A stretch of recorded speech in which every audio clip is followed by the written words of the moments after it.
Hello everybody, this is Mrs. Johnson. I wanted to talk a little bit about your final project that is due on May 2nd, 2022. This is in the Math 221 Week 12 folder. You'll see this document that is your final project for this spring.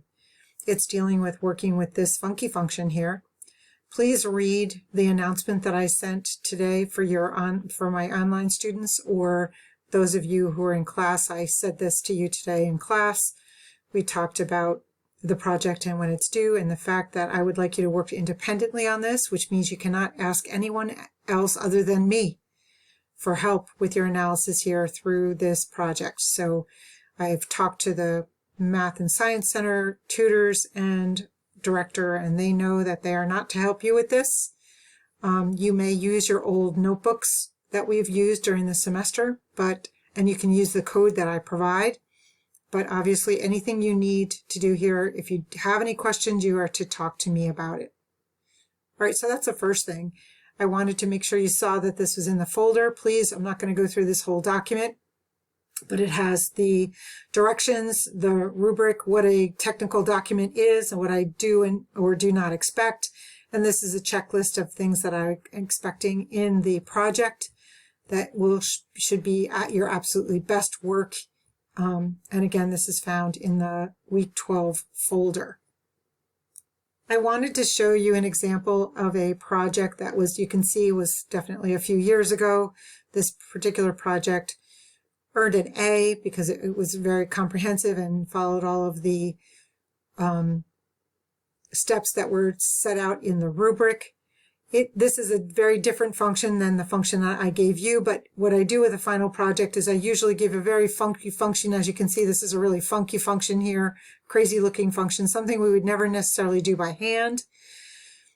But Mathematica can help us through this. We're just going to go through the process of all of the concepts we learned, especially in Unit 4, having to do with the first derivative test for local extremes, the second derivative test for local extremes, the concavity test, and how the function, the first derivative and the second derivative, are related to each other. We're going to talk about the extreme value theorem, the mean value theorem, and so forth in this project. So as you're going through, this was the project from 2017, which was quite a few years ago. But I just wanted to show you how this particular student, she broke it down really nicely into each part A, part B, part C. Notice she brings in the code that she needs, the tables that she needs when she needs them, but all the messy stuff is set to the end of the project, like forming those tables and so forth. And she talks about the graph of the function, and then at the X and Y intercepts, she does individual graphs to just show in this case, the x-intercepts and the y-intercepts of the graph of the function. Then she talks about the first derivative test and extremes. She sketches the first derivative, and then she talks about it. You can see the analysis here of analyzing the critical points and so forth. So you're going to follow the rubric that I was given to you and go through all of these sections, but I just wanted to show you one. This is an older one that you can see as we go through. And at the very end of this, there's a graph for each part that she's asking to show. And at the very end, I ask you to give me a summary table of all of the different values, which I want to talk about in this particular video. Notice at the very end, she puts a conclusion, and then after that, she inserts a page break, and then she puts all the messy code. This is all that messy code that we don't want to see actually in the paper. Now, in the Week 12 folder, you'll also see I put this Mathematica notebook in the Week 12 folder, and you can see that I've started to code this final project for you, and there's a lot of things in here that you might be able to use, some things you might not want to use as you go through it, but you can see that I just started your code for you so you can see what the function looks like. So this is our crazy function that was given to us in the project. You can see right there, there's the value that is of the function defined here. When you start working at it, you should evaluate the notebook so that it gets into your current memory of your computer. And you can see them all going into the current memory of your computer as you go through. Now, what I wanted to talk about today was adding with that thing at the very end, which is the summary table, a table of a summary of the function as at the very end. So what I would ask you to do is at the very end of your notebook here, I would just insert, let me actually show you this. Let me hold on for, so you can actually see me do the insert. We're going to insert a page break, which is what you would do to put your code down here also. But down here, we're going to do a summary table. So I'm just going to put in plain text. Putting in your summary table here, we're going to just insert a table. So you can see, just like you see here, just like you would in Word. So this is not like the tables that we create using Mathematica code. This is just like in a Word document as you do a particular table. And I want to do a new table.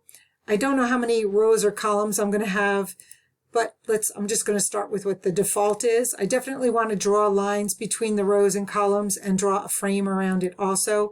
So once I do that, you can see that there's a table that shows up. Now this is just like a table that you'd have in Word, where you can now type in these different values.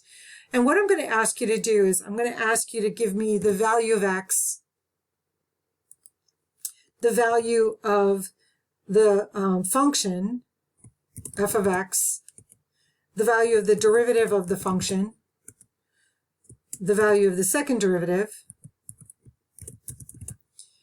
and then I want you to tell me right in here the behavior of the function.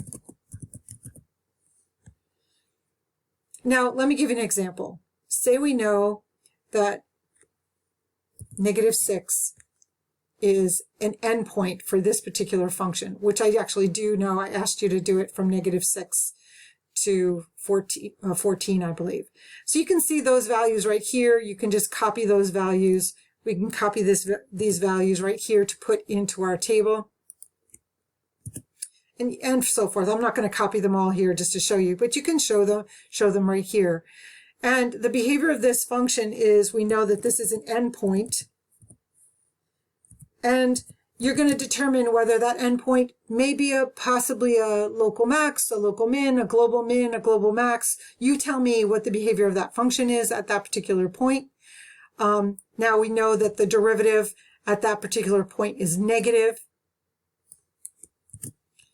So I guess I am putting this in here. If the derivative is negative, we know at this point, at this endpoint, right, from that point on, right, the function begins to, is decreasing at that point. We know that when the derivative is negative, right, the function is decreasing, and so forth. We know the sign of the second derivative will tell us concavity.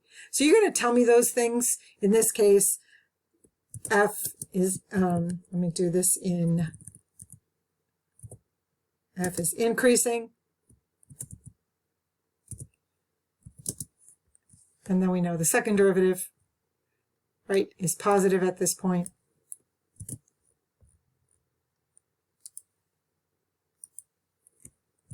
Sorry, I'm using too much time here for my video to do this.